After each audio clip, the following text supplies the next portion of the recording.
இருக்கட்டும். பேசாம நானும் பேக்கிங் படிக்கலாம் பார்க்குறேன். டைம் நல்லா போகும்ல.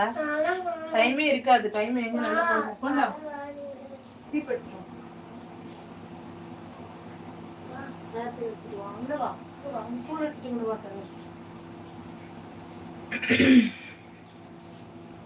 இது வந்து மந்த்லாம் இல்லை, நான் ஃபுல்லாகவே ஆன்லைனில் நிறைய ப்ராக்டிஸ் பண்ணேன். 8 மந்த்ஸாக வீட்லேயே ப்ராக்டிஸ் பண்ணேன்.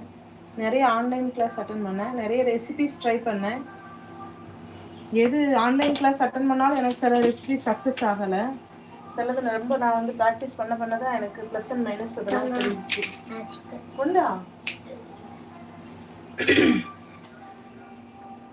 நான் 1.5 இயர்ஸ் பண்ணிகிட்டு இருக்கேன். அதுக்கு முன்னாடி ஒரு 8 to 9 மந்த்ஸாக வந்து வீட்டில் எல்லாமே பண்ணி பார்த்தேன் நான்.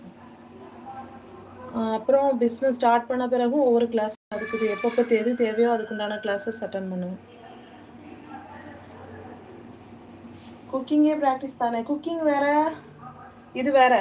குக்கிங்கில் நம்ம 2வது கூட தண்ணி ஆட் பண்ணிக்கலாம், தேங்காய் ஆட் பண்ணிக்கலாம், உப்பு ஆட் பண்ணிக்கலாம். இது அப்படி கிடையாது. எதை எப்போ ஆட் பண்ணணுமோ அப்படி தான் ஆட் பண்ணணும். அதுக்குன்னு ஒரு இது இருக்குது. குக்கிங்கில் ஒன்று இல்லைன்னா ஒன்று அட்ஜஸ்ட் பண்ணலாம், இதை அட்ஜஸ்ட் பண்ண முடியாது. அதாவது கரெக்டு மெஷர்மெண்ட் எல்லாமே 1 கிராமாக இருந்தாலும் உப்பாக இருந்தாலும் எதாக இருந்தாலும் கிராம் கணக்கு மெஷர்மெண்ட்டு கண்டிப்பாக முக்கியம். மெஷர்மெண்ட்டு மாறிச்சுன்னா நம்மளுக்கு வந்துட்டு எல்லாமே மிஸ் ஆகிடும்.